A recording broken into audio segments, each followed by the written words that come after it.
Summer வந்தாச்சு. What's your plan for this holiday? எங்க கிட்ட விட்டுருங்க, நாங்க பாத்துக்கிறோம். VGT Holidays. GT Holidays, South India's #1 travel brand. தமிழர்களின் #1 சாய்ஸ் தமிழ் மேட்ரிமோனி. 2026 தேர்தல் உங்களுடைய வியூல எத்தனை முனை போட்டியா இருக்கும்னு நீங்க நினைக்கிறீங்க? இப்போதைக்கு அது 4 முனை போட்டி போல தெரியுது. திமுக கூட்டணி ஒண்ணு, அதிமுக கூட்டணி ஒண்ணு, விஜய் தலைமையிலான கூட்டணி ஒன்று. விஜய் தலைமையில இருப்பாங்களா? அப்படித்தான் அது நகருது. நமக்கு தோன்றது விஜய் தலைமையில் ஒரு சிறிய அணி வரதுக்கு வாய்ப்பு இருக்கு. 4வதா நாம் தமிழர். சீமானை பொறுத்த வரைக்கும் தமிழ் தேசியம் ஒரு ஐடியாலஜி பேசுறாங்க.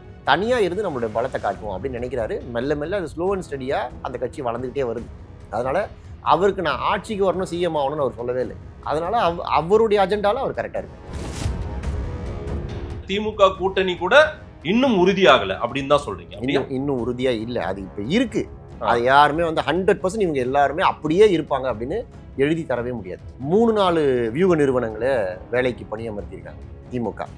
நீங்க உறுதியா இவ்வளவு கூட்டணி பலம் இருக்கு, நம்ம நல்லாட்சி கொடுத்துருக்கோம், மக்கள் கண்டிப்பா நம்ம ஓட்டு போட போறாங்கன்றவங்களுக்கு எதுக்கு 4 வியூக நிறுவனம்? முதல்ல அதிமுக பாஜக ஜெல்லா இருக்கா சார்? இப்படி ஒரு கேள்வி வரும். இந்த கேள்வியை கேட்கறவங்க டயர்ட் ஆயிட்டு போட்டோம் அப்படின்றதுனாலதான் அமித்ஷா 11 மாசத்துக்கு முன்னாடி இந்த அக்ரிமெண்ட்டை சைன் பண்ணியிருக்காங்க. அரசியல்ல இப்ப மோடி மாதிரியான தலைவர்கள் 3 ரூல் தான் ஃபாலோ பண்றாங்க. ஜெயிக்கணும், ஜெயிச்சதை தக்க வச்சுக்கணும், தக்க வச்சுக்கிட்டதை மறுபடியும் தக்க வச்சுக்கிட்டே இருக்கு. Attain, maintain, retain. எல்லா தொகுதியிலும் கிட்டத்தட்ட 35% மக்கள், நாங்க சர்வே எடுத்ததுல 35% மக்கள் விஜய்க்கு ஓட்டு போடுவோம்னு சொல்றாங்க. நான் ஒரு 7 எலெக்ஷன் ஒர்க் பண்ணியிருக்கேன். 35 சொன்னா உறுதியா 15% இதுல உறுதியா நிற்பாங்க அப்படின்னு அர்த்தம். 15% ஓட்டுன்றது உண்மையிலேயே முதல் தேர்தலில் 15% தொடர்றது பெரிய விஷயம்.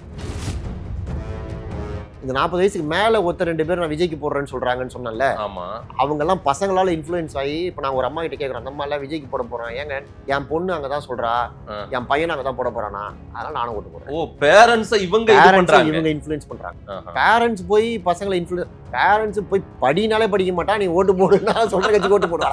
என்ன நீங்க?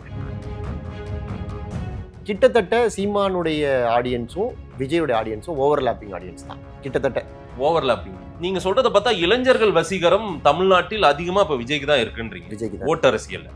ரெண்டாவது சார்? ரெண்டாவது சீமானுக்கு. மூணாவது திமுக. பவன் கல்யாண் அதிமுக பிஜேபி கூட்டணிக்கு பிரச்சாரம் பண்ணுவேன்னு சொல்றாரு. ஏன் பவன் கல்யாண பிரச்சாரத்துக்கு கூட்டு வராங்க? ஏன்னா லிங்குஸ்டிக் மைனாரிட்டி கிட்டத்தட்ட 40 லட்சம் ஓட்டுக்கு மேல இருக்கு தமிழ்நாட்டில். ஒவ்வொரு தொகுதியிலுமே கிட்டத்தட்ட 3000-4000 ஓட்டு இருக்குன்னு சொல்றாங்க. இப்போ டி நகர்ல இங்க ஒரு 4000 ஓட்டு தெலுங்கு ஓட்டு இருக்கு. பவன் கல்யாண் பேச்சை கேட்டு ஈர்க்கப்பட்டு ஒரு 1000 பேர் அதிமுக கூட்டணி ஓட்டு போட்டாங்கன்னா இங்க நிலைமை என்ன யோசிச்சு பாருங்க. அதன் தமிழர்களுக்கு வணக்கம்.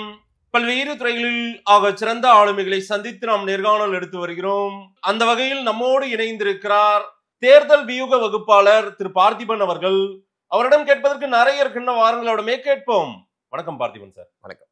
எப்படி இருக்கீங்க? நல்லா இருக்க மதேஷ், நீங்க எப்படி இருக்கீங்க? நலமா இருக்கும். ஒரு நீண்ட இடைவெளிக்கு பிறகு உங்களை சந்திக்கிறேன்.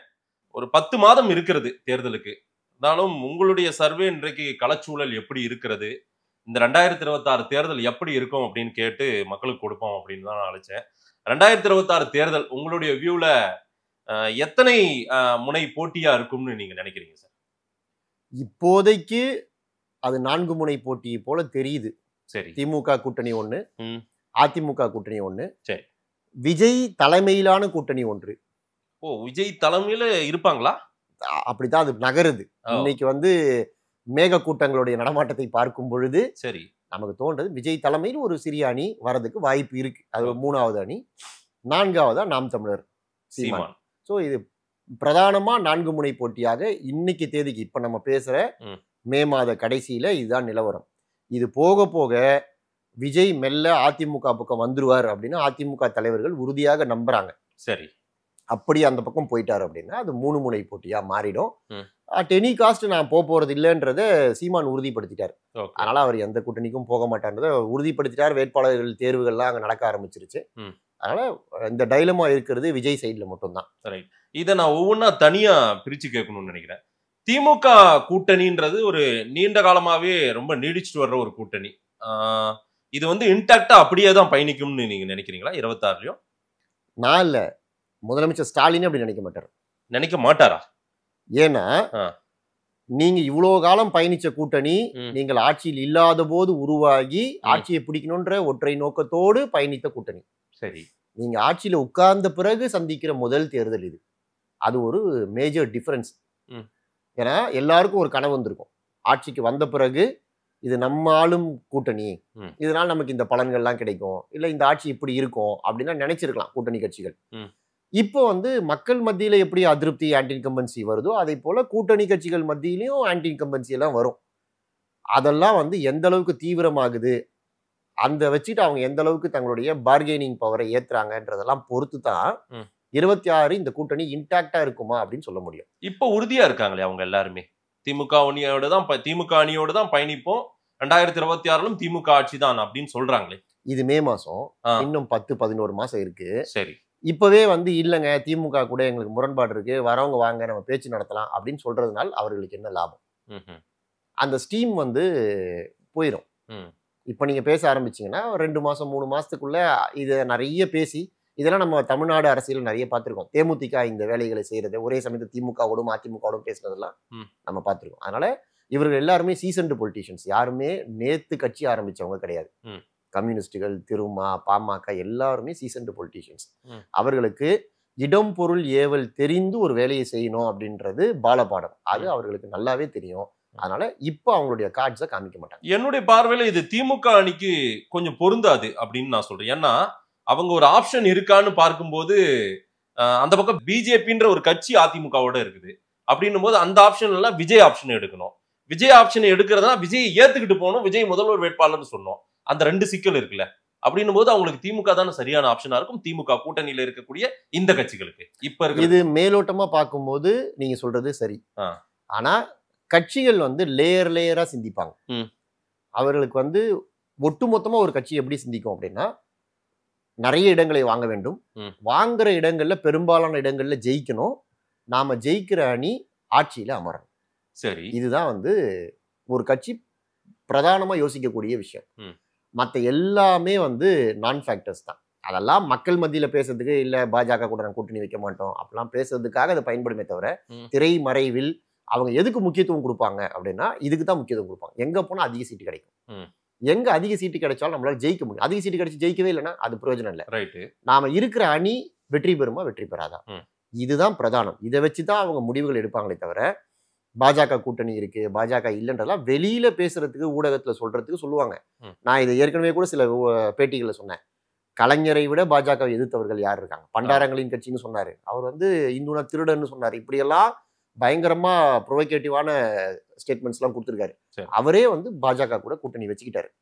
அதனால இதெல்லாம் அரசியல் அப்படின்றது வேறங்க, சித்தாந்தம் என்பது வேற. அப்புறம் கடைசியில் என்ன சொல்லுவாங்கன்னா, காமன் மினிமம் ப்ரோக்ராம் நாங்க ஒன்று வச்சிருக்கோம், அந்த காமன் மினிமம் ப்ரோக்ராம் படிதான் அவங்க நடப்பாங்க, அதனால் நாங்கள் இருப்பதாலேயே அவங்க தங்களுடைய ட்ரூ கலரை காட்ட முடியாது, நாங்க அவங்களுக்கு ஒரு கடிவாளம் மாதிரி இருப்போம்.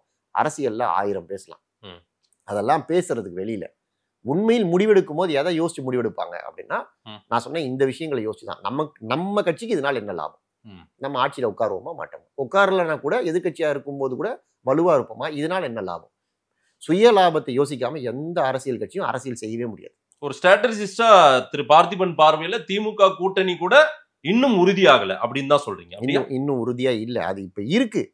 அது யாருமே 100% இவங்க எல்லாருமே அப்படியே இருப்பாங்க அப்படின்னு எழுதி தரவே முடியாது. இப்ப விஜய்னு ஒரு பிளேயர் வந்ததுனால அது குழம்பிய குட்டை இன்னும் குழம்புன குட்டையா மாறி இருக்கு. ஏற்கனவே 2021 தேர்தல்ல நிறைய இடங்கள்ல மார்ஜின் கம்மியா இருக்கு. 1000 இடங்களுக்கு குறைவா வெற்றி சதவீதம் இருந்தது. கிட்டத்தட்ட 3 தொகுதி, டி நகர் தொகுதி, மொடக்குறிச்சி தொகுதி, தென்காசி தொகுதி. அப்புறம் 1000ல இருந்து 2000க்குள்ள இருந்த தொகுதிகள் ஒரு 7-8 தொகுதி இருக்கு. இப்போ நீங்க 1000 2000 1% 2% அரௌண்ட் ஒரு 18 தொகுதிகள் அந்த மாதிரி இருக்குன்னு நினைக்கிறேன். கரெக்டுங்களா? கிட்டத்தட்ட ஒரு 20 தொகுதியில நிலவரம் இப்படிதான் இருக்கு. இது 2026 தேர்தல்ல இந்த 18-20 தொகுதின்றது 50-60 தொகுதியாவதற்கு வாய்ப்புகள் அதிகமா இருக்குன்னு நான் சொல்றேன். அப்போ யார் ஜெயிப்பாங்கன்னே தெரியாது. இவங்க விஜய் இப்ப தனியாவே நிக்கிறார் அப்படின்னு நம்ம ஹைப்போதெட்டிக்கலா கற்பனை பண்ணிப்போம். அவர் தனியாவே நின்னா அவங்க கூட்டணி அவங்களுடைய கட்சி ஜெயிக்கலன்னா கூட அவங்க யார் ஓட்டை உடைப்பாங்கன்னு தெரியாது. ஒவ்வொரு தொகுதியிலும் ஒவ்வொருத்தருடைய ஓட்டு உடைப்பாங்க. இது தமிழ்நாடு முழுக்க இவர் திமுக ஓட்டை தான் உடைக்க போறாரு, இவர் அதிமுக ஓட்டை தான் உடைக்க போறாரு அப்படின்னு நீங்க சொல்லவே முடியாது. அது இளைஞர்களுக்கான கட்சி. இளைஞர்கள் மத்தியில மிகப்பெரிய வரவேற்பு இருக்கு விஜய் கட்சிக்கு. இல்ல விஜய் சப்ஜெக்ட் நம்ம தனியா பேசுவோம். திமுக அலைன்ஸை பொறுத்த வரையில இன்னொரு ரொம்ப முக்கியமான ஒரு கேள்வி, அவங்க கூட்டணியில் இருக்கிற கட்சிகள் எல்லாரையும் ஐயா ஸ்டாலின் அவர்கள் சமீபத்திய சில மாதங்களா ஒரு விஷயம் சொல்றாரு, இவங்களாலதான் நான் ஜெயிச்சேன், இவங்களாலதான் நான் முதலமைச்சரா இருக்கேன் அப்படின்னு எல்லாம் அதை வந்து ரொம்ப அடையாளப்படுத்தி சொல்லிட்டே இருக்காரு.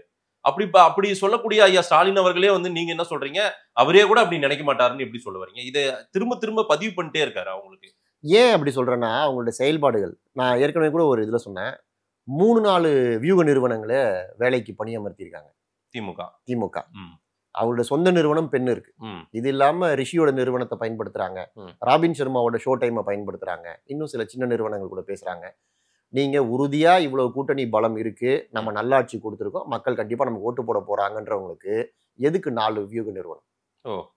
அப்போ அதை ஸ்டாலின் தானே அப்ரூவல் கொடுத்து, அவர் அப்ரூவல் கொடுக்காம 4 பேர் வேலை செய்வாங்களா? கண்டிப்பா. அப்போ 4 பேரை களத்துல இறக்கி வேலை செய்யறோம் அப்படின்னா என்ன அர்த்தம்? வெற்றி உறுதின்னு தெரிஞ்சா ஏன் இவ்வளவு அதட்டம்? இவ்வளவு 4 நிறுவனம் எதுக்கு தேவைப்படுது? சொல் வேற, செயல் வேற. நான் செயலை பாக்குறேன், நீங்க சொல்ல பாக்குறீங்க. சோ இன்னும் அங்கேயும் கொஞ்சம் ஒரு அதிர்வுகளோட தான் பயணிக்கிறாங்க. அது தப்புன்னு நான் சொல்ல மாட்டேன். அரசியல்ல சான்ஸே இருக்கக்கூடாது. சரி, அரசியல்ல பெரிய தலைவர்கள், இப்ப மோடி மாதிரியான தலைவர்கள் 3 ரூல் தான் ஃபாலோ பண்றாங்க. அது வந்து ஜெயிக்கணும், ஜெயிச்சதை வந்து தக்க வச்சுக்கணும், தக்க வச்சுக்கிட்டதை மறுபடியும் தக்க வச்சுக்கிட்டே இருக்கு. Attain, maintain, retain. மோடியுடைய ஃபார்முலாவா? BJP formula. மோடியுடைய ஃபார்முலா, உலக தலைவர்களுடைய ஃபார்முலா. அட்டைன் ஒண்ணுத்த புடிங்க, ஒரு பதவியை புடிங்க, அட்டைன் பண்ணுங்க. மெயின்டைன், அதை மெயின்டைன் பண்ணுங்க. ரீடைன், அதை உங்ககிட்ட இருந்து யாரும் புடிங்கிடாம அதை ரீடைன் பண்ணுங்க. கலைஞர் பண்ணார்ல, அவர் கட்சியில அவர் கடைசி வரைக்கும் பையனுக்கு கொடுத்தாரா போஸ்ட? இல்ல.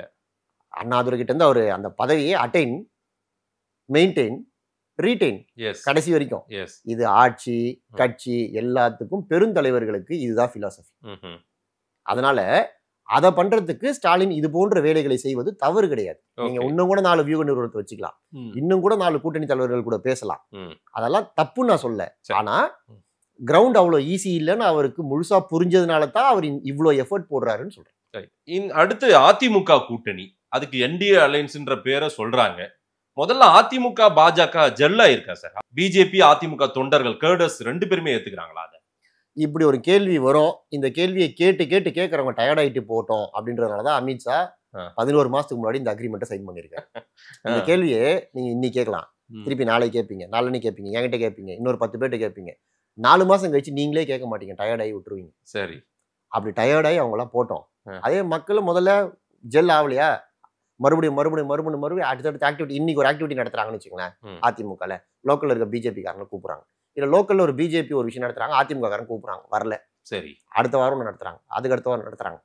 ஒரு பீரியட்ல இவங்க கூட தான் சேர்ந்து கொடுத்தணும் நடத்தணும்னு முடிவாயிருச்சு. சரி போவோம் அப்படின்னு இந்த முரண்பாடுகள், ஃப்ரிக்ஷன் எல்லாமே ஓட ஓட ஓட ஓட சிலது வந்து ஓடும் போதே சரியாகும்.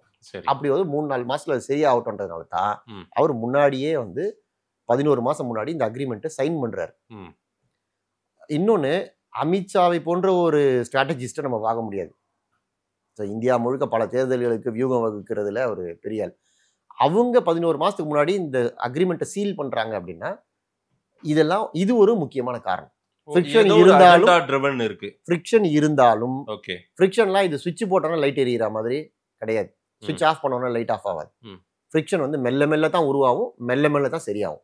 அது மெல்ல சரியாகிறதுக்கு காலம் வேணும் அப்படின்றதுனால முன்னாடியே சைன் பண்ணுறேன். இல்லை, நான் இன்னும் கொஞ்சம் தெளிவாகவே கேட்கணும்னு நினைக்கிறேன். 11 மாசத்துக்கு முன்னாடி இப்படி ஒரு அலைன்ஸை உருவாக்கிட்டு வேகமா போறாங்கன்னா ஏதோ ஒரு திட்டம் வச்சிருக்காங்களே, அடுத்து 11 மாசத்துக்கு என்ன பிளான் இருந்திருக்கும் அவங்களுக்கு? என்ன பிளானோட இதை பண்றாங்க இவ்வளவு சீக்கிரமா? அவங்களுக்கு முதல்ல எடப்பாடியா நம்ம கூட தான் இருக்காருன்றது உறுதிப்படுத்தணும்.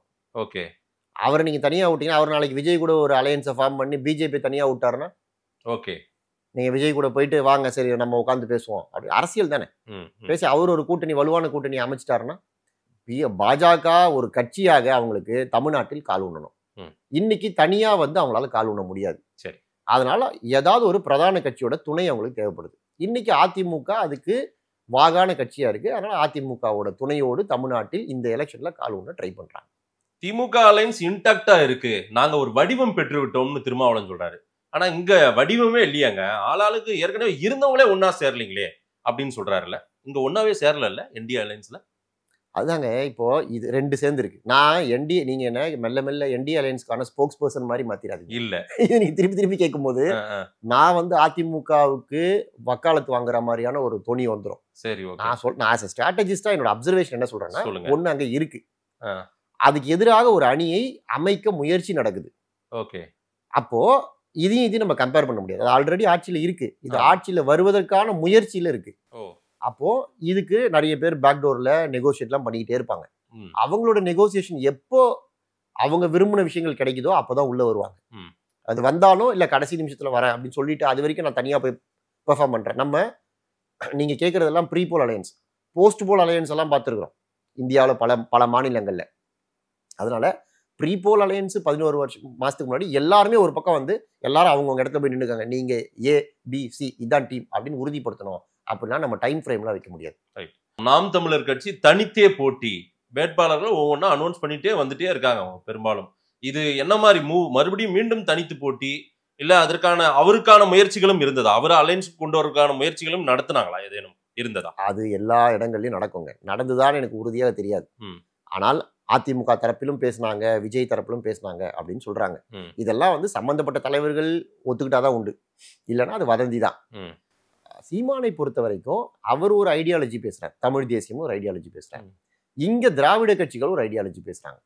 அவருக்கு இந்த கட்சிகளோட இணைந்து பயணிப்பதுல சில சிக்கல்கள் இருக்கு. அதனால அவர் நம்ம தனியாவே இருப்போம், தனியா இருந்து நம்மளுடைய பலத்தை காட்டுவோம் அப்படின்னு நினைக்கிறாரு. மெல்ல மெல்ல அது ஸ்லோ அண்ட் ஸ்டடியா அந்த கட்சி வளர்ந்துகிட்டே வருது. அதனால அவருக்கு நான் ஆட்சிக்கு வரணும், சிஎம் ஆகணும்னு அவர் சொல்லவே இல்லை. இப்ப நான் அடுத்த வருஷம் சிஎம் ஆக போறேன்னு சொல்லவர். அதனால அவருடைய அஜெண்டால அவர் கரெக்டா இருக்காரு. ஒரு ஸ்ட்ராட்டஜிஸ்டா நீங்க எப்படி பார்க்கறீங்க நாம் தமிழர் கட்சி இந்த மூவே? அவங்களுக்கு அந்த கிராஃபே நல்ல இது ஒரு பெரிய ஒரு இடத்துக்கு கொண்டு வந்து நிறுத்தி இருக்குன்னு பாக்குறீங்களா, இல்ல இது சரியான ரூட் கிடையாதுங்க அப்படின்ற மாதிரி பாக்குறீங்களா? அதுக்கு பதில் நம்ம சொல்ல முடியாது. ஏன்னா நம்ம வெளியில இருந்து இந்த கேமை பாக்குறோம். ஓகே. அதை உள்ள இருந்து பாக்குறவங்க இருப்பாங்க, அவர் கூடவே பயணிக்கிறவங்க. அவங்களுக்கு தெரியாது, இப்ப நமக்கு தெரியாது, கூடவே இருந்து பாக்குறவங்களுக்கு தெரியும். அவங்களுக்கும் தெரியாது, அவருக்கு மட்டுமே தெரியும். அதனால அவங்களுடைய நோக்கம், இலக்கு என்ன, அதுக்கான ஸ்ட்ராட்டஜி என்ன அப்படின்றது தான் ஒவ்வொரு கட்சியும் எடுக்கணும். நான் ஆட்சிக்கு வரணும் அப்படின்னு ஆசைப்பட்டா ஆட்சிக்கு வர்றதுக்கு என்ன வழின்னு யோசிக்கணும். நான் கட்சியை வளர்த்து இன்னும் ஒரு 15 வருஷம் கழிச்சு இங்க வந்து கூட்டம் குறைவாகும், பெரிய தலைவர்களுடைய எண்ணிக்கை குறையும், அப்போ நான் ஒரு பெரிய தலைவர் ஆகணும், அப்போ வந்தா பரவாயில்ல, அதுக்கு முன்னாடி நான் வந்து தனியாவே நின்று ஒரு எனக்குன்னு ஒரு கூட்டத்தை சேர்க்கிறேன் அப்படின்றது அஜெண்டாவா இருந்ததுன்னா அதுக்கு பாதை வந்து வேற. அவருடைய அஜெண்டா என்னன்றது நமக்கு தெரியாது. ஓகே. விஜய் தமிழக வெற்றி கழகம் வருகை யாருக்கு பெரிய சிக்கலா இருக்கும்னு நினைக்கிறீங்க சார்? இது வந்து கேள்வி ரொம்ப சுலபமான கேள்வி, இதுக்கு பதிலே கிடையாது. ஏன்னா ஒரு கட்சி ஜாதி கட்சியா இருந்தா இந்தந்த மாவட்டங்கள்ல அதுக்கு வந்து வலுவான கட்டமைப்பு இருக்கும், இந்த வரவேற்பு இருக்கும் அப்படின்னு நம்ம சொல்லலாம். இல்ல ஒருத்தரை ரெப்ரசன்ட் பண்றாங்க அப்படின்னா அந்த பகுதிகளில் இருக்கும்னு சொல்லலாம். விஜய் கட்சி வந்து தமிழகத்திற்கான கட்சி, ஒட்டுமொத்த தமிழகத்துக்கான கட்சி. திமுக அதிமுகவை போல இப்ப பாமக வட மாவட்டங்களுக்கான கட்சியா மாறிடுச்சு. தென் மாவட்டங்கள்ல அதுக்கு பெரிய இம்பாக்ட் இல்லை, அவங்க அந்த பக்கம் போறதும் இல்லை. இப்ப நீங்க அதே மாதிரி தென் மாவட்டங்கள் சில கட்சிகள் இருக்கு, அவங்க வட மாவட்டங்கள் பக்கம் வரதில்லை. பட் டிவிகே வந்து ஒட்டுமொத்த தமிழ்நாட்டுக்குமான கட்சியாகத்தான் அவங்க வந்து டே ஒன்ல இருந்து கட்டமைக்கிறாங்க. அப்போ இது இளைஞர்களை ஈர்க்கக்கூடிய கட்சி. ஒரு இளம் தலைவர் இருக்காரு, இளைஞர்கள் மத்தியில ஒரு அமோக வரவேற்பு இருக்கு. இன்னைக்கு நம்மளுடைய ஓட்டர் இதுல ரோல்ல எல்லா தொகுதியிலும் சராசரியாக 40% இளைஞர்கள் இருக்காங்க வாக்காளர் பட்டியல்ல. இளைஞர்கள் அப்படின்னு சொல்றது வந்து 35 வயதுக்கு உட்பட்டவர்கள் சராசரியா 40% இருக்காங்க. Per constituency.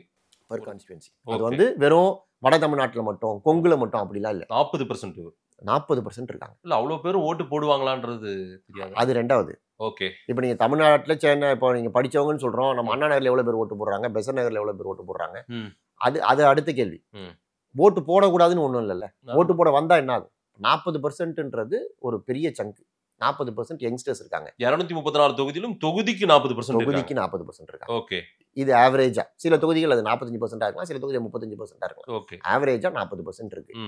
இந்த 40% யங்ஸ்டர்ஸ் இருக்காங்கல்ல, அவர்களில் பெரும்பாலான நாட்கள் மோர் தென் 50-60% விஜயை வரவேற்கிறார்கள், ஆதரிக்கிறார்கள். இது என்ன டேட்டாவில் நீங்க சொல்றீங்க சார்? உங்களுடைய கணிப்பு? நாங்க சாம்பிளுக்கு சில சர்வேக்களை எடுத்துக்கிட்டு இருக்கோம். தமிழ்நாட்டில் வேற வேற தொகுதிகள், ஒரு அர்பன் தொகுதி, ஒரு ரூரல் தொகுதி, வெஸ்ட்ல இருக்க ஒரு தொகுதி, சவுத்துல இருக்க ஒரு தொகுதி, இந்த மாதிரி சில தொகுதிகள் எடுக்கிறோம். இதுல தொகுதிக்கு தொகுதி நிறைய விஷயங்கள் மாறுபடும். சில காமனாலிட்டிஸ் தெரியும், எல்லா தொகுதியிலும் ஒரே மாதிரி இருக்குன்னு. அப்படி நாங்க பார்த்ததுல எல்லா தொகுதியிலும் கிட்டத்தட்ட 35% மக்கள், நாங்க சர்வே எடுத்ததுல 35% மக்கள் விஜய்க்கு ஓட்டு போடுவோம்னு சொல்றாங்க. அதாவது நீங்க அது ஏஜ் கேட்டகரி வைஸ் ஏதாவது எடுத்திருக்கீங்களா சார்? இது இப்ப நாங்க ஒரு தொகுதியில 10,000 சாம்பிள் எடுக்கிறோம்னு வச்சுக்கோங்களேன். 10,000 சாம்பிள்ன்றது எல்லாரையும் உள்ளடக்கி தான் எடுப்போம். பெண்கள், ஆண்கள், இளைஞர்கள் 10,000 சாம்பிள்ல ஆண்கள், பெண்கள், சொந்த தொழில் பண்றவங்க, வேலைக்கு போறவங்க, நடுத்தர வர்க்கத்தினர், ஏழை மக்கள், பணக்காரர்கள், இப்படி எல்லாரையும் கலந்துதான் அந்த சாம்பிள எடுக்கிறோம். அந்த சாம்பிள்ல 35% பேர் விஜய்க்கு நாங்க ஓட்டு போடுவோம் அப்படின்னு சொல்றாங்க. அந்த 35% இருக்குல்ல, 10,000த்துல 35%. இந்த 35% நீங்க 100 வச்சுக்கிட்டு இதுல ஏஜ் குரூப் பாத்தீங்க அப்படின்னா 35%த்துல பெரும்பாலும் 70-80% வந்து இந்த 35 வயசுக்குள்ள இருக்கிறவங்க. மிச்சம் கொஞ்சம் பேர் தான் வந்து 40 வயசுல 45 வயசுல இருக்கவங்க எல்லாம் ரொம்ப குறைவு. 35 வயசுக்குள்ள இருக்கிறவங்க. இதுல பெண்களும் இருக்காங்க, ஆண்களும் இருக்காங்க, 2 விதமான ஆட்களும் இருக்காங்க. ஆனா இது நம்ம இந்த 35 பேரும் அப்படியே ஓட்டு போட போறாங்களா அப்படி எடுத்துக்கூடாது. இது இன்னைக்கு நம்ம கேட்கிறோம், இதை தனி கேள்வியா கேட்கிறோம். விஜய் கட்சிக்கு ஓட்டு போடுவீங்களான்னு ஒரு கேள்வி கேட்கும்போது ஆமான்னு ஒருத்தர் சொல்றாரு.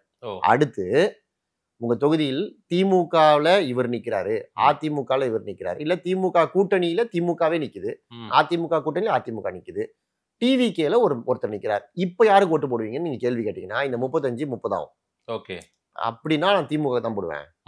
அதுக்கப்புறமா திமுக நீங்க கேண்டிடேட் பேரை சொல்லி இப்ப சிட்டிங் எம்எல்ஏ நிக்கிறாரு, இந்த பக்கம் முன்னாள் எம்எல்ஏ நிக்கிறாரு, இப்ப நீங்க யாருக்கு ஓட்டு போடுவீங்கன்னு கேட்டீங்கன்னா அது இன்னும் கொஞ்சம் குறையும்.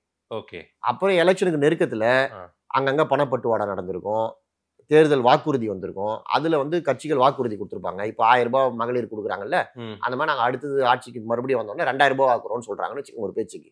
இங்க ஒரு வாக்குறுதி கொடுக்குறாங்க, இப்ப இவங்க ஒரு வாக்குறுதி கொடுக்குறாங்க, நான் வந்து எல்லாருக்கும் ஸ்கூட்டர் கொடுக்குறேன், எலக்ட்ரிக் பைக் கொடுக்குறேன் அப்படின்னு எடப்பாடி சொல்றாருன்னு வச்சுக்கோங்களேன் யங்ஸ்டர்ஸுக்கு. இந்த வாக்குறுதி வந்த பிறகு நீங்க போய் அப்ப நீங்க சர்வே எடுத்தீங்கன்னா இது இன்னும் குறையும். அதனால நான் இப்ப சொல்றது இன்னைக்கு தேதிக்கு 35% சொல்றாங்க இல்லையா, இந்த 35% எங்கள் அனுபவத்துல நான் ஒரு 7 எலெக்ஷன் ஒர்க் பண்ணிருக்கேன். 35ன்னு சொன்னா உறுதியா 15% இதுல உறுதியா நிப்பாங்க அப்படின்னு அர்த்தம். இந்த 35ல 15% வந்து இதெல்லாம் கழிச்ச பிறகும் நிக்கும். 15% ஓட்டுன்றது உண்மையிலேயே முதல் தேர்தல்ல 15% தொடர்றது பெரிய விஷயம். இல்ல நீங்க சொல்ற கணக்கீட நான் யோசிச்சு பார்த்தா நானும் சில சர்வேக்கள் போயிருக்கேன், சில தேர்தலை சந்திச்சு களத்துல போய் மக்கள் கிட்ட கருத்து கேட்டன்ற அடிப்படையில சொல்றேன். 40% இளைஞர்கள் இருக்காங்க ஃபர் தொகுதிக்கு அப்படின்னா 35% இல்ல 45% எவ்வளோ ஒண்ணு, ஒரு ஆவரேஜ் 40 நீங்க சொன்னீங்க. அதுல 20% வாக்குகள் விஜய்க்கு இருக்கிற மாதிரி சொல்றீங்க, கரெக்ட்? ஒரு பாதிக்கு பாதி இன்னைக்கு அப்படி சொல்றாங்க. நம்ம கேண்டிடேட் தொகுதி இங்க நிக்கிற கேண்டிடேட் இதெல்லாம் பார்த்து அதுக்கப்புறம் அவங்களுடைய ஜாதி, அவங்களுடைய பணபலம் இதெல்லாம் பார்த்து போக போக போக இது என்ன ஆகும்னா மாறிக்கிட்டே வரும். அதனாலதான் சர்வே ரிசல்ட்டுகள்ல நிறைய இப்ப இருக்க சர்வேவெல்லாம் பப்ளிஷே பண்ணக்கூடாது என்ன கேட்டா. ஏன்னா இதெல்லாம் நம்மளோட இன்டர்னல் அண்டர்ஸ்டாண்டிங் நம்ம எடுத்துக்கிறோம். நிலவரம் எப்படி இருக்கு கிரவுண்டுக்கு போறதுக்கு முன்னாடி அதை ஸ்டடி பண்ணிட்டு போறது. எந்த அடிப்படையில் சார் விஜய்க்கு இவ்வளோ பர்சன்டேஜ் வாக்கு குறைஞ்சது ஒரு 15% 20% மாதிரி இருக்குன்னா எந்த அடிப்படையில் வாக்கு செலுத்துறாங்க? வெறும் விஜய்ன்ற ஒரு ஃபேஸ் வேல்யூக்கு மட்டும் இல்ல உலகம் முழுக்கவே புதுசா ஒரு ஃபோர்ஸ் வரும்போது அந்த ஃபோர்ஸ் மேல ஒரு ஈர்ப்பு இருக்கும். எப்பவுமே புதுசு மேல ஒரு ஈர்ப்பு மனிதர்களுக்கு எப்பவுமே உண்டுங்க. ரைட்டு. நீங்க ஒரு புது போன் வாங்குறீங்க, புதுசா ஒரு டிவி வாங்குறீங்க, புதுசா ஒரு பொருள் வாங்குனீங்கன்னா முதல் ஒரு வாரத்துக்கு அதையே கையில வச்சு சுத்தினே இருப்பீங்க. கரெக்டா? கரெக்ட். மெல்ல மெல்ல தான் அந்த ஈர்ப்பு வந்து குறையும். அது மாதிரி இது வந்து எல்லாருக்குமே பொருள் மனிதர்கள் எல்லாத்துக்குமே புதுசா ஒரு விஷயம் வரும்போது அது மேல ஒரு ஈர்ப்பு வந்து அபரிமிதமான ஈர்ப்பு இருக்கும். அதுவும் திரைத்துறையில இருந்து இந்த மாதிரி ஒரு மாஸ் ஹீரோ வரும்போது அந்த ஈர்ப்பு ஜாஸ்தியா இருக்கும். ஆனா அது ஓட்டா கன்வெர்ட் ஆகுமா? இது வந்து வாக்குச்சாவடி வரைக்கும் போய் இந்த ஈர்ப்பு அப்படியே கொண்டு போய் ஓட்டாக்குறது இருக்குல்ல, அது வந்து ஒரு பெரிய ப்ராசஸ். இந்த ப்ராசஸை விஜய் கட்சியால் முழுசா செய்ய முடியுமா அப்படின்னா அந்த இடத்துல மிகப்பெரிய கேள்வி இருக்கு. ஏன்னா அவங்களுடைய ஸ்ட்ராட்டஜி கிரவுண்ட் ஒர்க் எல்லாம் இந்த ப்ராசஸ் இப்ப இந்த ஈர்ப்பு இருக்குல்ல, இந்த ஈர்ப்பை ஓட்டா மாத்துறதுக்கான வேலைகள் அங்க முழுவீச்சில் நடக்கல. அங்க முழு கன்வர்ஷன் கொண்டு வர்றதுக்கான கன்வர்ஷன் அங்க முழுசா நடக்கல. ஓகே. அதனால நம்ம இப்ப 35% ஆர்வத்துல சொல்றாங்க, போய் ஓட்டா போடுறவங்க எவ்வளவு பேருன்னு சொல்ல முடியாது. அது வந்து அப்படியே குறைஞ்சிக்கிட்டே இருக்கும். ஏதோ ஒரு பாயிண்ட்ல அவங்க நிறுத்தணும். இவருடைய ஆக்டிவிட்டி அதிகமாக அதிகமாக அது வந்து அந்த ஹோல்டு வந்து நிற்கும். இல்லைன்னா அது அப்படியே சரிஞ்சு வந்துடும். தமிழ்நாட்டில் எப்போவுமே புதுசாக ஒருத்தங்க கட்சி ஆரம்பிச்சாங்கன்னா அவங்களுக்கு ஒரு 8% 10% வாக்குகள் இருக்கும். 2 பேருமே வேணாம், எனக்கு திமுக அதிமுக ரெண்டுமே பிடிக்கலன்னு சொல்றவங்க எப்பவுமே ஒரு 10% மக்கள் இருப்பாங்க. நீங்க சொல்ற கணக்கீடுபடி சீமானே பின்னுக்கு தள்ளப்படுகிறாரா என்ன விஜய் அரசியல் வருகையினால? இவர் வந்து புது ஃபோர்ஸ் இல்ல, அவர் கூட கம்பேர் பண்ணும்போது. அதனால புது ஃபோர்ஸ்னும் போது ஒரு ஈர்ப்பு இருக்கும். அவரேஜ் எவ்வளவு பெர்சன்டேஜ் வாக்குகள் இப்போதைக்கு விஜய் பெறுவதற்கான வாய்ப்புகள் இருப்பதாக தோன்றுகிறது சார்? என்னுடைய பர்சனல் அப்சர்வேஷன்ல, இது என்னுடைய அப்சர்வேஷன், 15% வாக்குகள், 15லேருந்து அதிகபட்சம் 18% வாக்குகள் வாங்குறதுக்கு வாய்ப்பு இருக்கு. 15-18ன்னா ஒரு கட்சி யார் ஆட்சி அமைக்க போறாங்களோ அவங்களுக்கு இவங்க ஒரு உறுதுணையா இருக்க வேண்டிய கட்டாயத்துக்கு கூட தள்ளப்படலாம் அப்படி கூட சொல்றீங்களே, அப்படியா? அது வந்து விஜய் அப்படின்ற தனி மனிதருக்கு இருக்கிற வரவேற்பு மாற்றம். இந்த 2 பேருமே வேணாம் அப்படின்னு ஒருத்தர் ஸ்ட்ராங்கா பேசுறாரு, அதுவும் திரைத்துறையில இருந்து வந்து எல்லாருக்கும் தெரிஞ்ச ஒருத்தர் பேசுறாருன்னும் போது ஈர்ப்பு வந்து வழக்கமா இருக்கிறத விட அதிகமா இருக்கு. ஆனா ஏஜ் ஃபேக்டர் தான் நீங்க சொல்றீங்க, அதாவது 35 வயசுக்குள்ளார மட்டும்தான் சொல்றீங்க விஜய் கட்சிக்கு வாக்கு செலுத்தலாம் அல்லது விஜய் கட்சி பெரும்பாலான நாட்களுங்க. இப்போ 100 பேர் வந்து விஜய்க்கு நான் ஓட்டு போடுறேன்னு சொல்றாங்கன்னு வச்சுக்கோங்களேன், 100 பேர்ல 70-75 பேர் யங்ஸ்டர்ஸா தான் இருக்காங்க. அந்த மேல இருக்கிறவங்க தான் இந்த 40 வயசுக்கு மேல 45 வயசுக்கு மேல இருக்கிறதுல கொஞ்சம் பேர் தான் விஜய்க்கு ஓட்டு போடுறேன்னு சொல்றாங்க. விஜய் கட்சி அப்படின்றது வந்து யாருக்கு பெரிய த்ரெட்டா இருக்கும்னு நினைக்கிறீங்க சார்? எந்த கட்சிக்கு பெரிய த்ரெட்டா இருக்க போகுது 26ல? அது அணி சேர்றதை பொறுத்து இருக்கு. இப்போ உதாரணத்துக்கு இன்னைக்கு சினாரியோ அப்படியே இருக்கு, விஜய் நான் அதிமுக கூட போக மாட்டேன், அங்க பிஜேபி இருக்கு. அவரு சிடிஆர் நிர்மல்குமார் வச்சு ஒரு பேட்டி கொடுத்துட்டாரு, ஆதவ அர்ஜுனா ஒரு பேட்டி கொடுத்துட்டாரு, பிஜேபி இருக்கு, நாங்க பலமுறை சொல்லிட்டாங்க நாங்க போக மாட்டோம் அப்படின்னு உறுதியா சொல்லிட்டாங்க. இதுதான் நிலைப்பாடு. போக மாட்டாங்க அப்படின்னா இவங்க அரசுக்கு எதிரான வாக்குகள் இவங்களால கணிசமா உடையும். அப்போ மீண்டும் திமுக ஆட்சிக்கு வரும். இவங்க தனியா நிக்கிறது அதிமுகவுக்கு ஆபத்து. ஏதோ காரணத்தினால அவங்க கூட போய் சேர்ந்துட்டாங்கன்னு வச்சுக்கோங்க, சேர்ந்துட்டா அது திமுகவுக்கு ஆபத்து. திமுகவுக்கு எதிரான வாக்குகள் எல்லாமே ஒரே பக்கமா சேர்ந்துடும். திமுகவை பொறுத்தவரையில விஜயனுடைய தமிழக வெற்றி கழகத்தை அவ்வளவு த்ரெட்டா பாக்குற மாதிரி தெரியலையே சார். அப்படித்தானே இருக்க முடியும் அரசியல்ல. நீங்க இம்பார்ட்டன்ஸ் கொடுக்க ஒருத்தர் வளருவார்ல, அவர் வளர்றதை இவங்க ஏன் விரும்பணும்? இப்ப துரைமுருகன் என்ன சொல்றாரு, அவர் ஒரு பச்சான்னு சொல்றாரு, அவர் ஒரு சீசன்டு பொலிட்டீஷியன். அப்போ அவர் ஒரு பச்சா அப்படின்னு சொல்றாருன்னு வச்சுக்கோங்களேன், அது உண்மையில அப்படி சொல்றாருன்னு நினைக்கிறீங்களா? அதுக்கு இம்பார்ட்டன்ஸ் கொடுக்க கூடாதுன்னு நினைக்கிறாரு. ஓகே, ஒரு கட்டமைப்பு வேணும், ஒரு பார்ட்டிக்கு ஒரு ஸ்ட்ரக்சர் வேணும். அந்த ஸ்ட்ரக்சர் எல்லாம் உருவாயிருக்கா தமிழக வெற்றி கழகத்துக்கு? அதுதாங்க அவங்களுடைய பெரிய வீக்னஸ். நான் அவங்க கிட்ட சொன்னேன்ல, 35% நம்ம கிட்ட சொன்னாலும் அது ஓட்டா கன்வெர்ட் ஆகுறதுன்னு ஒரு ப்ராசஸ் இருக்கு. அந்த ப்ராசஸ்ல அவங்க கோட்டை விடுறாங்கன்னு சொன்னால, அதுக்கு மிக முக்கிய காரணம் கட்டமைப்பை அவர்கள் உறுதியா இன்னும் கட்டி எழுப்பாதுதான். 11 மாசம் தான் இருக்கு. இதுக்குள்ளே அவங்க சில செகண்ட் லெவல் லீடர்ஸ் எல்லாம் டெவலப் பண்ணியிருக்கணும். களத்துல இன்னும் நிறைய ஆக்டிவிட்டிகள் பண்ணியிருக்கணும். நீங்க 2 ஸ்ட்ராட்டஜிஸ்ட் வச்சிருக்கீங்க, ஆனா வேலை என்ன நடக்குதுன்னு பார்த்தா பெருசா எந்த வேலையும் நடக்கல. நீங்க ஒரு தேர்தல்ன்றது எவ்வளவு பெரிய விஷயம். என்ன கேட்டா இவங்க 2 பேரை விட புஷி ஆனந்த் தான் பெரிய ஸ்ட்ராட்டஜிஸ்டா இருக்காரு. எப்படி? அவரு தலைவருக்கான பிம்பத்தை மெயின்டைன் பண்றதுல பெரும் பங்கு வகிக்கிறாருங்க. இப்போ நம்ம ட்ரோலா சில விஷயங்கள் பாக்குறோம், விஜய் பேரை கூட சொல்ல மாட்டாரு, தலைவர் பெயர் கொண்டவரே அப்படின்னு ஒருத்தர் சொன்னாரு பாத்தீங்களா? அதெல்லாம் சில இடங்கள்ல மீம்ஸ் ஆனாலும் ஸ்ட்ராட்டஜிக்கலா யோசிச்சீங்கன்னா ஒரு தலைவர்ன்ற ஒரு லார்ஜர் தன் லைஃப் இமேஜ் அவருக்கு இருக்கணும். அவர் சாமானியர்களா அப்படி பார்த்தா மக்கள் வந்து அவரை மதிக்க மாட்டாங்க. நீங்க பெரிய இமேஜ், அவர் வந்து ஒரு பெரிய ஆளு அப்படின்ற இமேஜ் இருந்தா தான் அதை தெரிஞ்சோ தெரியாமையோ புஷி ஆனது கரெக்டா பண்றாரு. தலைவர் பேரை கூட அவர் சொல்றது இல்லை. சரி, நீங்க ஜெயலலிதா அம்மையா இருந்த போது பார்த்துருக்கீங்களே, அவங்கள வந்து ஒரு டெமி காட் மாதிரி பண்ணுவாங்க. ஸோ அவங்க கோட்டைக்கு வரதே ஒரு பெரிய செய்தியா இருக்கும். இதெல்லாம் தான் மக்கள் வந்து தலைவர்களை அப்படி விரும்புறாங்க. தலைவர்கள் வந்து ஒரு பெரிய லார்ஜர் தன் லைஃப் இமேஜ் இருக்கணும்னு. அந்த வேலையை ஜான் ஆரோக்கியசாமியோ இல்ல வந்து ஆதவ அர்ஜுனாவோ பண்ற மாதிரி தெரியல. ஸோ இந்த வேலையை புஷி ஆனந்த் பண்றாரு. ஸோ தலைவருக்கு ஒரு ஹைப் கொடுத்துக்கிட்டே இருக்காரு. சரி, இப்போ இவங்க வந்து கட்டமைப்பை உறுதி பண்றது, நிறைய ஆக்டிவிட்டி பண்றது, உங்களுக்கு யங்ஸ்டர்ஸ் தான் இருக்காங்க, சோசியல் மீடியாவை இன்னும் ஆக்டிவ் ஆக்குறது. இப்போ சிடிஆர் நிர்மல்குமார்னு ஒருத்தரை நீங்க அதிமுக கூட்டு வரீங்க. சிடிஆர் நிர்மல்குமார் எவ்வளவு ஆக்டிவான ஆள் சோசியல் மீடியால நமக்கு தெரியும். சிடிஆர் வந்த பிறகு இங்க எவ்வளவு ஆக்டிவா இருக்காரு நீங்க சொல்லுங்க. டிவிகேக்கு வந்த பிறகு அவருடைய செயல்பாடுகள் சொல்லுங்க, எந்த அளவுக்கு ஆக்டிவா இருக்கு, எவ்வளவு இடங்கள்ல மண்ட பொறுப்பாளர் எல்லாம் போட்டு எவ்வளவு ட்ரெண்ட் பண்ணிருக்காங்க, நேஷனல் லெவல் ட்ரெண்ட் பண்ணிருக்காங்க. இப்போ இடி ரைடு வந்துச்சு, எவ்வளவு பெரிய விஷயம் அது. அதை நீங்க வந்து யார் அந்த தம்பின்னு ஏடிஎம்கேல ட்ரெண்ட் பண்றாங்க. ஆமா. நீங்க என்ன பண்ணீங்க டிவிகேல? ம். ஸோ இப்போ டெல்லி போயிட்டு வந்தா நீங்க இன்னைக்கு அறிக்கை கொடுக்குறாரு. ஆமா. அந்த அறிக்கையை படிச்சீங்கல்ல, அந்த அறிக்கையில கடைசியில் என்ன இருக்கு? பாஜக ஆளாத மாநிலங்களை சேர்ந்தவங்க எல்லாம் வரல அப்படின்னு ஒரு அறிக்கை இருக்கு. அந்த அறிக்கையை 2 ஸ்ட்ராட்டஜிஸ்ட் இருக்கீங்க, அதை படிச்சு பார்க்கணும்ல. ஆமா. பாஜக ஆளாத மாநிலது யாருமே வரலையா? வந்திருக்காங்க. அந்த பகவான் சிங் அந்த இவர் வந்து ஆம் பகத் சிங் ஆத்மி மான் வந்திருக்காரு, அவர் ஹேமந்த் சோரன் அவர் போயிருக்காரு. வந்திருக்காரு. அப்போ ஒரு அறிக்கை அது உட்கார்ந்து எழுதுறது, எழுதி ஒருத்தருக்கு 4 பேர் படிக்கலாம். ஆமா. அந்த அறிக்கையே ஒழுங்கா எழுத மாட்டீங்கன்னா அதுவும் தலைவருக்கு கொடுக்குற அறிக்கை. ம். அப்போ தலைவரை தானே ட்ரோல் பண்ணுவாங்க.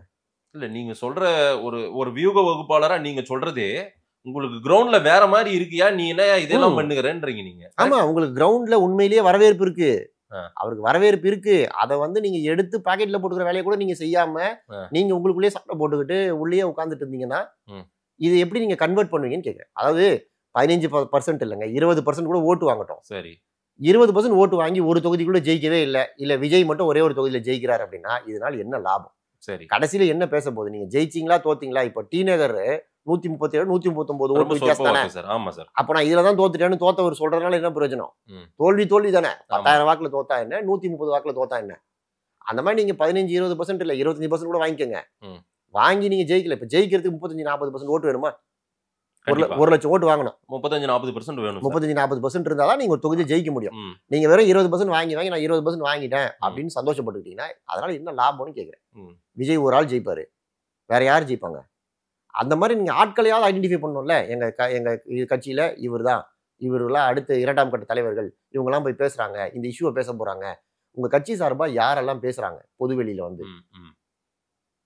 சரி, யாரும் பேசுறது கிடையாது. சரி, 1 மேன் பார்ட்டி அப்படின்னா 1 மேன் பார்ட்டியாவது அந்த 1 மேனே நீங்க ப்ரொஜெக்ட் பண்ணணும்ல தொடர்ந்து.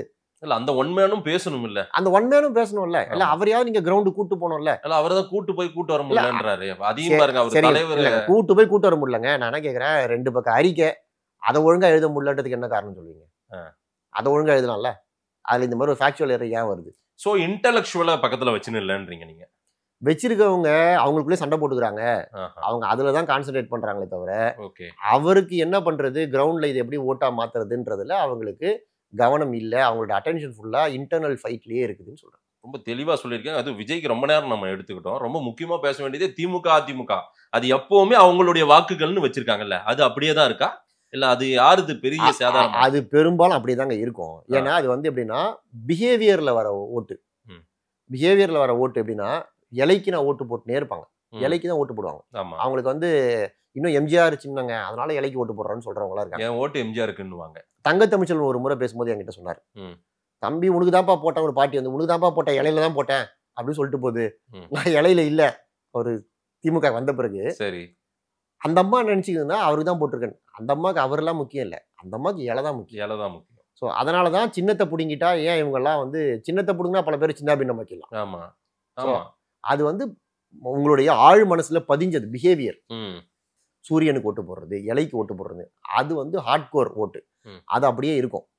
இப்ப என்ன சிக்கல் வருது அப்படின்னா, நான் சொன்னதை போல இளம் வாக்காளர்களுடைய எண்ணிக்கை அதிகமாயிடுச்சு. இளம் வாக்காளர்கிட்ட இந்த பேட்டர்ன் கிடையாது. அவன் வந்து அதிகபட்சம் 2 எலெக்ஷன் ஓட்டு போட்டிருப்பான், இல்ல ஒரு எலெக்ஷன் ஓட்டு போட்டிருப்பான், இது 2வது எலெக்ஷனா இருக்கும். அவன் கிட்ட ஒரு பேட்டர்ன் ஃபார்ம் ஆயிருக்காது. 2வது அவனுக்கு நீங்க பேசுற கோர் ஐடியாலஜி எதுவுமே தெரியாது. அவனுக்கு இடஒதுக்கீட்டோட முக்கியத்துவம் தெரியாது, இடஒதுக்கீடு வேணுமா வேணாமான்னு தெரியாது, மாநில உரிமைகள் பத்தி தெரியாது. நம்ம அந்த 50-60 வருஷமா நடந்த பல போராட்டங்கள் இருக்குல்ல தமிழ்நாட்டுல, அதனுடைய பலனை தான் இன்னைக்கு நம்ம அனுபவிச்சுட்டு இருக்கோம். அதெல்லாம் எவ்வளவு கஷ்டப்பட்டு இந்த இடத்துக்கு வந்திருக்கோன்றதே அவனுக்கு தெரியாது. அவன் வந்து 2000ல பிறந்திருக்கான், இப்போ 25 வயசா. அப்ப 25 வயசு வாலிபனுக்கு நீங்க வந்து இந்த பல விஷயங்கள் தெரியாது. இல்ல அண்டர் கண்ட்ரோல் பேரண்ட்ஸா தானே இருப்பாங்க ஃபைனலா அவங்க டிசைட் பண்றது. இல்ல இது ரிவர்ஸ்ல இருக்கு. நாங்க சர்வே எடுத்த சில இடங்கள்ல, நான் இப்ப இந்த இது நல்ல கேள்வி நீங்க கேட்டீங்க, இந்த 40 வயசுக்கு மேல 1-2 பேர் நான் விஜய்க்கு போடுறேன்னு சொல்றாங்கன்னு சொன்னல, அவங்க எல்லாம் பசங்களால இன்ஃபுளுன்ஸ் ஆகி, இப்ப நான் ஒரு அம்மா கிட்ட கேட்கறேன், அந்த அம்மா எல்லாம் விஜய்க்கு போட போறேன், ஏங்க என் பொண்ணு அங்கதான் சொல்றா, என் பையன் அங்கதான் போட போறானா, அதனால நானும் ஓட்டு போடுறேன். ஓ பேரண்ட்ஸ் இவங்க இன்ஃபுளுன்ஸ் பண்றாங்க. இதுதான் யதார்த்தம்.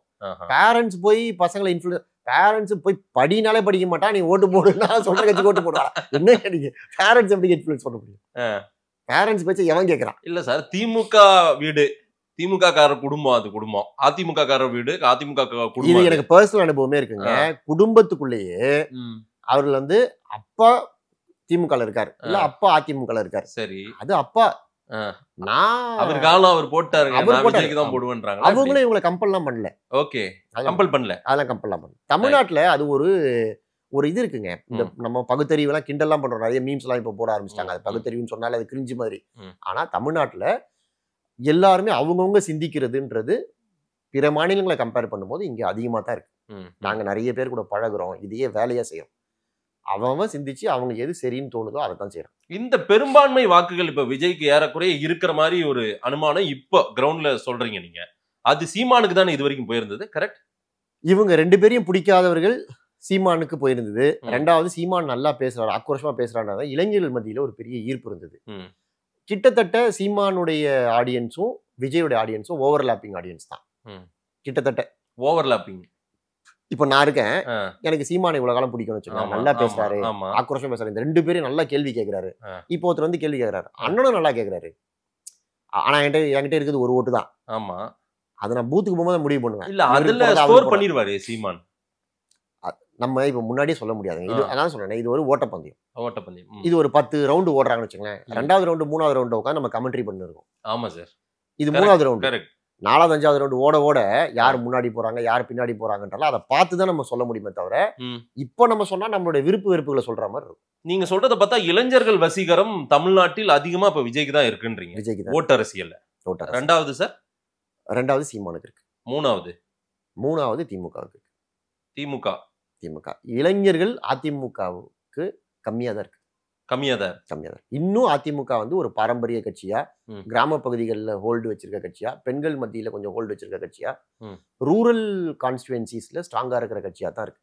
இளைஞர்கள் வசீகரம் ரொம்ப குறைவா இருக்கிறது அதிமுக. பிஜேபிக்கு ஒரு கூட்டம் வந்ததே சார், படையெடுத்ததே. அது இப்ப நம்ம சொல்ல முடியாதுங்க. அது வந்து என்னன்னா, அதுல பெரும்பங்கு அண்ணாமலைக்கு இருக்கு. இப்ப அண்ணாமலைக்காக வந்தவர்கள், அந்த கட்சிக்காக வந்தவங்கன்னு சில பேர் இருப்பாங்க. இப்ப அண்ணாமலைக்காக வந்த கூட்டம் தான் பெருங்கூட்டம். இப்போ அந்த கூட்டம் வந்து அது அப்படியே நிக்குமா, டைல்யூட் ஆகி போயிருமா அப்படின்றதுலாம் தெரியாது. அது எந்த பக்கம் போகுதுன்னே கணிக்க முடியாது. அண்ணாமலை ஓரியன்டா ஏதேனும் கொஸ்டின் நம்ம ஏதாவது கேட்டிருக்கோமா, கணிச்சிருக்கோமா நீங்க உங்களுடைய கணிப்புகள்ல? இல்ல, நாங்க வந்து இப்போ அடுத்து ஆட்சிக்கு வர போறது யார்? ஓகே, உங்களுக்கு வந்து ஆளுங்கட்சியோட திட்டங்கள் என்ன பிடிச்சிருக்கு? ஆளுங்கட்சியே பிடிக்குதுன்னா எதனால பிடிக்குது, பிடிக்கலன்னா ஏன் பிடிக்கல? மறுபடியும் ஏடிஎம்கே ஆட்சிக்கு வரும்னு நினைக்கிறீங்களா? தாவேகாவுக்கு ஓட்டு போடுவீங்களா? தாவேகாவோட எதிர்காலம் என்னன்னு நினைக்கிறீங்க? இது மாதிரியான கேள்விகள் தான் கேட்டிருக்கோமே தவிர இதை வந்து பிஜேபி ஸ்பெசிஃபிக்கா கேட்கல. ஏன்னா பிஜேபி ஸ்பெசிஃபிக்கா எடுக்க வேண்டிய அவசியம் வரல. தமிழ்நாட்டில் ஈர்ப்பு சக்தி அதிகம் உள்ள தலைவரா யார் இருக்காங்க சார்? இப்போ ஈர்ப்பு சக்தி அதிகமா இருக்க தலைவர் வந்து விஜய் தான். நீங்க எல்லாத்தையும் கொண்டு வந்து விஜய்லயே நிறுத்துறீங்களே. புதுசா ஒருத்தர் வராருங்க, இது வந்து புதுசு, முன்னே சொன்னீங்க சரிங்களா? அதனால ஈர்ப்பு சக்தி அங்கதான் இருக்கும். இன்னொன்னு, யங்ஸ்டர்ஸ் தான் நீங்க இந்த கேள்விகளுக்கு பதில் சொல்லுவாங்க. நீங்க ஒரு 40-50 வயசுக்கு மேல இருக்கவங்க கிட்ட இது மாதிரி ஒரு கேள்வி கேட்டீங்கன்னா, முதல்ல அவங்க சொல்லிட்டோங்க, அவங்க கூட்டணி என்னன்னு சொல்லிட்டோங்க, அவங்க வாக்குறுதி என்னன்னு சொல்லிட்டாங்க. அவங்க நம்ம ஒரு கேள்வி கேட்டா 10 கேள்வி நம்ம திருப்பி கேட்பாங்க. கேட்டு இதெல்லாம் அவங்க சொல்லட்டும், அதுக்கப்புறம் நான் சொல்றேன் அப்படின்னு சொல்லுவாங்க. அதனால அதை நீங்க ஒரு பெரிய ஃபேக்டராகவே எடுத்துக்க முடியாதுன்னு நான் சொல்றேன். இல்ல, விஜய் அரசியல் வருகையும் 2026 தேர்தலையும் ஒட்டி பார்க்கும்போது உங்களுடைய கணிப்புகள் இப்ப இந்த நேரம் உங்களுடைய கணிப்புகள் முழுக்க தீர்மானிக்கும் ஒரு சக்தியா இளைஞர்கள் வாக்கு இருக்குன்ற மாதிரியே சொல்றீங்களே. இளைஞர்கள் வாக்கு இருக்கும். இளைஞர்கள் இப்போ எவ்வளவு பேர் நீங்க சொன்னீங்கல்ல, எவ்வளவு பேர் போய் ஓட்டு போடுவாங்கன்னு தெரியாதுன்னு. ஆமா, அது தெரியாது எவ்வளவு பேர் போய் ஓட்டு போடுறாங்க. நீங்க இளைஞர்கள்ல பாதி பேர் ஓட்டே போடல. ஆமா, அன்னைக்கு ஐபிஎல் மேட்ச் வச்சுட்டான், மேட்ச்சுக்கு போயிட்டாங்க. இல்ல முதல் நாள் நைட் மேட்ச் பார்த்துட்டு படத்துக்கு போவாங்க, படத்துக்கு போயிட்டான், ஒரு நாள் லீவ் கொடுக்குறாங்க. அப்போ நீங்க அதை வச்சுட்டு என்ன பண்ண முடியும்? ஓகே, எனக்கு தெரிஞ்ச ஒரு நண்பர் நகர்ப்புற பகுதியில நின்னாரு. ஒரு லைவ் எக்ஸாம்பிள் சொல்றேன். 2021 தேர்தல் அப்போ ஓட்டுப்பதிவு அன்னைக்கு மழை பெய்யுது. மழை பெய்யும் போது அவர் தொகுதியில் நிறைய அப்பார்ட்மெண்ட், நிறைய பேர் அப்பார்ட்மெண்ட் விட்டு வெளில வரல. ஆமா, அவர் அப்பார்ட்மெண்ட் எல்லாம் கேன்வாஸ் பண்ணிருக்காரு நல்லா. சரி, இதெல்லாம் நீங்க எப்படி எதிர்பார்க்க முடியும்? அப்பார்ட்மெண்ட்ல இருந்து வெளில வந்து அவன் போய் மழையில போய் நின்று லைன்ல நின்று ஓட்டு போடணும்னு நான் கட்டாயம் இருக்குது. அவன் மழை விட்டான்னு பார்ப்பான், அதுக்குள்ள ஓட்டே முடிஞ்சு போயிடும். அதனால இதெல்லாம் வந்து ரொம்ப இதைத்தான் அரசியல் கட்சிகள் கொஞ்சம் கொஞ்சமா இந்த ஓட்டுகளை தங்கள் பக்கம் எடுக்கிறதுக்கு பல வேலைகளை செய்வாங்க. இந்த ஒரு வருஷத்துல பாத்தீங்கன்னா இப்ப பவன் கல்யாண் வந்துட்டு போனாரு, நேத்து வந்தார். ஆமா, பவன் கல்யாண் ஏன் திடீர்னு நீங்க வந்துட்டு போறாரு? பவன் கல்யாண் அதிமுக பிஜேபி கூட்டணிக்கு பிரச்சாரம் பண்ணுவேன்னு சொல்றாரு. ஏன் பவன் கல்யாண பிரச்சாரத்துக்கு கூட்டு வராங்க? ஏன்னா லிங்குஸ்டிக் மைனாரிட்டி கிட்டத்தட்ட 40 லட்சம் ஓட்டுக்கு மேல இருக்கு தமிழ்நாட்டுல. ஓகே. ஒவ்வொரு தொகுதியிலுமே கிட்டத்தட்ட 3000-4000 ஓட்டு இருக்குன்னு சொல்றாங்க. இப்போ டி நகர்ல 137 139 ஓட்டு வித்தியாசத்துல தான் நம்ம வெற்றி தோல்வியா இருக்கு. இங்க ஒரு 4000 ஓட்டு தெலுங்கு ஓட்டு இருக்கு. இப்ப பவன் கல்யாண் பேச்சை கேட்டு ஈர்க்கப்பட்டு ஒரு 1000 பேர் அதிமுக கூட்டணி ஓட்டு போட்டாங்கன்னா இங்க நிலைமை என்ன யோசிச்சு பாருங்க. இப்போ லிங்குவிஸ்டிக் மைனாரிட்டின்றது ஒரு ஃபேக்டர், அதுக்கு பவன் கல்யாண் ஒரு ஆளை நம்ம யூஸ் பண்றோம். அந்த மாதிரி ஒவ்வொரு ஃபேக்டரா ஐடென்டிஃபை பண்ணி ஒவ்வொரு ஃபேக்டருக்கும் ஒவ்வொருத்தரை 2 தரப்பும் பயன்படுத்துவாங்க. இது ஒரு போர். இந்த பக்கமும் குதிரைப்படை, யானைப்படை, காலாட்படை எல்லாம் இருக்கும், அந்த பக்கமும் எல்லாம் இருக்கும். இது படை பலம் கூடிக்கிட்டே போவோம் போக போக ஃபேக்டர்ஸை பார்த்து. இதனாலதான் இது ரொம்ப இன்ட்ரெஸ்டிங்கான கேமா இருக்கு. இது யாருமே கண்டுபிடிக்க முடியாது, தலைவர்களே கண்டுபிடிக்க முடியாது. நான் ஏற்கனவே ஒரு இடத்துல சொன்னேன், பெரிய பெரிய தலைவர்களே தோத்து போயிருக்காங்க. சரி, நான் உறுதியா ஜெயிச்சிருவேன் அப்படின்னு யாராவது ஒருத்தர் சொல்ல முடியுமா? இன்னைக்கு ஒரே ஒரு தலைவர் நான் உறுதியா ஜெயிச்சிருவோம்பா 100% வெற்றி அப்படின்னு சொல்ல முடியுமா? யாராலையும் சொல்ல முடியாது. தமிழ்நாட்டு மக்கள் அதிகம் விரும்பும் கட்சி எந்த கட்சி சார்? அந்த காலம் முடிஞ்சிச்சுங்க. இந்த கேள்வியை நீங்க ஒரு 20 வருஷத்துக்கு முன்னாடி கேட்டிருக்கணும். இப்போ இந்த கேள்விக்கான ரெலவென்ஸே போயிருச்சு. ஏன்னா ஒரு பீரியட்ல கலைஞரை பிடிச்சவங்க பிடிக்காதவன்னு வெர்டிகல் ஸ்பிளிட் இருப்பாங்க. ஓகே. கலைஞர் என்ன செஞ்சாலும் கரெக்டுன்னு சொல்லுவான் இந்த குரூப். அந்த குரூப் அவர் நல்லதே பண்ணா கூட இல்ல அவரெல்லாம் சும்மாங்க, ஏதாவது காரணங்க, சும்மாலாம் பண்ண மாட்டார் அவரு அப்படின்னு சொல்லுவாங்க. அது ஒரு மனுஷனை பிடிக்கவும் பிடிக்காது. அதே மாதிரி ஜெயலலிதா அம்மையாரை பிடிக்கவும் பிடிக்காது. அந்த மாதிரி வெர்டிகல் ஸ்பிளிட். இந்த வெர்டிகல் ஸ்பிளிட் இன்னைக்கு இந்த 2 தலைவர்களுக்குமே கிடையாது. ஸ்டாலினே எனக்கு ரொம்ப பிடிக்கும், அவர் என்ன பண்ணாலும் ஓகேங்க அப்படின்னு சொல்றவனும் கிடையாது. அவர் எனக்கு பிடிக்கவே பிடிக்காதுங்க, அவரெல்லாம் ஒரு ஆளாங்க அப்படின்னு சொல்ற ஆட்களும் கிடையாது. அதே தான் எடப்பாடியா இருக்கும். அவரும் மாஸ் லீடர் கிடையாது. எடப்பாடி அவர் என்ன செஞ்சாலும் கரெக்டுங்க அப்படின்னு சொல்றவங்களும் கிடையாது. தமிழ்நாட்டில் அப்படி யாரா இருக்காங்களா? இல்ல எடப்பாடி என்ன செஞ்சாலும் தப்புங்க அப்படின்னு சொல்றவங்க இருக்காங்களா? அது கிடையாது. இந்த நரேட்டிவ் இருக்கு பார்த்தீங்களா, இதுதான் பழைய அரசியல் தலைவர்கள் இதைத்தான் மக்கள் மத்தியில் உருவாக்கி வச்சிருந்தாங்க. ஜெயலலிதா வாயை திறந்தாலே தீய சக்தி திமுகன்னு சொல்லுவாங்க. அது ஏன்னா மக்கள் மனசுல அப்படியே பதிய வைக்கிறது. தீய சக்தி கருணாநிதி இப்படி செய்து விட்டார் அப்படின்னா சொல்ல அவங்க அவரை வில்லன் மாதிரியே பார்ப்பாங்க. அவங்களுக்கு அவங்க என்ன சொன்னாலும் ஏத்துக்க மாட்டாங்க. இது ஆதரிச்சு பாக்குறவங்க அவர் இவ்வளவு விஷயம் கொண்டு வந்திருக்காரு, இவ்வளவு ஸ்கீம் கொண்டு வந்திருக்காரு, இவங்க சும்மா பேசுவாங்க, இவங்க எதுவுமே கிடையாது, அவர் என்ன பண்ணாலும் இவங்க கரெக்ட்னு சொல்லுவாங்க. என்ன பண்ணாலும் ஏத்துக்கிறது, என்ன பண்ணாலும் எதிர்க்கிறது, அந்த மைண்ட் செட் இப்ப போயிடுச்சு. இதுதான் அரசியல்வாதிகளுக்கு இருக்கிற மிகப்பெரிய த்ரெட்டு. இது ஒரு த்ரெட்டு. அதனால இன்னைக்கு ஒரு மாதிரி லெவல் பிளேயிங் கிரவுண்ட் அது மாறிடுச்சு. ஸ்டாலினுக்கும் சரி ஒரு எடப்பாடிக்கும் சரி இந்த மாதிரி ஒரு ஹார்ட்கோர் ராயல்டி அதாவது லாயல் ஃபேன்ஸும் கிடையாது, ஹார்ட்கோர் எதிர்ப்பாளர்களும் கிடையாது. அப்போ இஷ்யூ பேஸ்டா அந்த களம் மாறிடும். பிஜேபி ஆன்டி இன்கம்பன்சின்றது பெரிய அளவுக்கு இந்தியாவிலே தமிழ்நாட்டில் தான் அதிகம் இருக்குது. அதை சொல்லியே ஒரு கட்சி ஓட்டு வாங்கிறது பெருசா. அது எப்படி இருக்கு கிரவுண்ட்ல? இப்போ நரேட்டிவ் செட் பண்றது தான். நீங்க நரேட்டிவை மக்களுக்குன்னு சொந்தமா ஒரு அபிப்பிராயம் ஃபார்ம் ஆகாது, அதை ஃபார்ம் பண்ணணும். மக்கள் அவங்க என்ன படிக்கிறாங்க, என்ன பார்க்குறாங்க, என்ன கேட்குறாங்க, அவங்களுடைய சக நண்பர்கள் என்ன சொல்றாங்கன்றதை பொறுத்து ஒரு நரேட்டிவ் ஃபார்ம் ஆகும். இவர் நல்லவர், இவங்க ஆட்சி நல்லா இருக்கு, இது நல்லா இல்லை. யாரும் புள்ளி விவரங்களை பார்த்து அங்க 344 கொலை நடந்துச்சு, இங்க 348 கொலை நடந்துச்சு, 4 கொலை எக்ஸ்ட்ரா, அதனால இந்த ஆட்சி மோசம் அப்படிலாம் கிடையாது. ஜனங்க அந்த அளவுக்கு டீட்டெயில் கூட எல்லாம் போக மாட்டாங்க. இந்த நரேட்டிவை யார் திறமையா செட் பண்றாங்க அப்படின்னா திமுக இதை திறமையா செட் பண்றாங்க. ஓகே. அந்த ஆன்டி இன்கம்பன்சி இன்னமும் இருக்கு, அப்படியே தான் இருக்கு. அது இருக்கிறதுனால தான் இப்ப நான் சொன்னேன் இல்லையா, சில பேர் நான் அதிமுக ஓட்டு போட மாட்டேன், ஏன்னா அது பிஜேபி கூட இருக்கிறதுனால ஓட்டு போட மாட்டேன்னு சொல்றாங்க. இப்போ இவங்க இதுக்கு பக்கத்துல ஒரு பெரிய கோடு போடணும், அதை விட இது ரொம்ப மோசம், இந்த ஆட்சி திரும்பி வந்ததுன்னா ரொம்ப கஷ்டம். இப்ப எடப்பாடி அதைத்தான் செய்யறாரு. இந்த ஆட்சி முடிகிற வரைக்கும் நீங்களே உங்களை தற்காத்துக்கங்க, சரி, உங்களுக்கு பாதுகாப்பே இல்ல, இது ஒரு நரேட்டிவ் செட் பண்ற வேலை. மக்களே பாதுகாத்துக்கணும் ஏன் சொல்றாருன்னா ஒரு நரேட்டிவ் செட் பண்ண விரும்புறாரு. சரி, இது 2 பேரும் பண்ணிட்டே இருப்பாங்க. இதுல எது எடுபடுதோ அதை மக்கள் எடுத்துப்பாங்க. ஆட்சி மாற்றம் வேணும்னு நினைக்கிறாங்களா மக்கள்? மிக்ஸ்டா இருக்கு இதுக்கான பதில். மிக்ஸ்டா இருக்கு. சிலர் ஆட்சி மாற்றம் வேணும்னு நினைக்கிறாங்க, இதுக்கு அவர் ஆட்சியே பரவாயில்ல அப்படின்னு. சில பேர் என்னன்னா இல்ல, அந்த நீங்க சொன்னீங்களா பிஜேபி எதிர்ப்பு மனநிலை அதிகமா இருக்கு, இவங்க இருக்கிறதுனாலதான் தமிழ்நாடு இப்படி இருக்கு, இவங்க இல்லைன்னா பிஜேபி ஏடிஎம்கே கூட சேர்ந்து வந்துரும், தமிழ்நாட்டுடைய பல மாநில உரிமைகள் போயிடும், அதனால நம்ம இந்த கவர்மெண்ட்டை சப்போர்ட் பண்ணணும், இந்த கவர்மெண்ட் இருக்கணும் அப்படின்னு பாதி பேர் நினைக்கிறாங்க. அப்ப நிறைய குழப்பத்துல தான் இருக்காங்க. அதான் நான் ஆரம்பத்தில் சொன்னேன், இது குழம்பிய குட்டை தான். இது இப்ப விஜய்னு ஒருத்தர் அவரும் வந்து குச்சதுனால இன்னும் எக்ஸ்ட்ராவா குழம்பிடுச்சு. இது செட்டில் ஆகுறதுக்கு 4-5 மாசம் ஆகும். அணிகள் எங்கெங்க போய் நிக்கிறாங்க, யார் பக்கம் எவ்வளவு பேர் நிக்கிறாங்க, என்ன இஷ்யூஸ் அதிகமா பேசுறாங்க. இன்னைக்கு இடி ரைடு ஒரு ரைடு தான் நடந்திருக்கு. டாஸ்மாக் பத்தி மட்டும் தான் நம்ம பேசியிருக்கோம். ஆமா. இப்போ பிஜேபி தரப்புல இன்னும் இந்த மாதிரி 4-5 துறைகள்ல தீவிரமான ரெய்டுகள் நடக்க போகுதுன்னு சொல்றாங்க. ஓகே. அப்படி ஒரு 4-5 ரெய்டு நடந்து ஒரு 4-5 மினிஸ்டர் செந்தில் பாலாஜி எப்படி உள்ள போனாரோ அந்த மாதிரி இன்னும் 4-5 பேர் போனாங்க அப்படின்னா இது வந்து பேசு பொருளா மாறிடும். ஓகே. அந்த கேஸ் நிக்குது நிக்கல அதெல்லாம் ரெண்டாவது. எல்லாருமே இதையே பேச ஆரம்பிச்சிருவாங்க. ஆமா. இந்த இஷ்யூவே பேசும்போது அப்போ இது ஊழல் கவர்மெண்ட் அப்படின்ற நரேட்டிவ் ஃபார்ம் ஆக ஆரம்பிக்கும். அந்த நரேட்டிவை எப்படி உடைக்கிறதுன்றது டிஃபென்சிவ் பொசிஷனுக்கு திமுக போயிடும். ஸோ இது நீங்க வந்து போன முறை என்ன நடந்துச்சு பாருங்க, அதிமுக அடிமை அரசு, தமிழக உரிமைகள் எல்லாம் அவங்க கிட்ட அடகு வச்சிட்டாங்க. அதனால இது முடியட்டும் விடியட்டும், நம்ம வந்து விடியல் வரட்டும் அப்படின்றது நரேட்டிவை தானே இவங்க கொண்டு போய் ஜெயிச்சாங்க ஸ்லோகனை வச்சு. சரியா?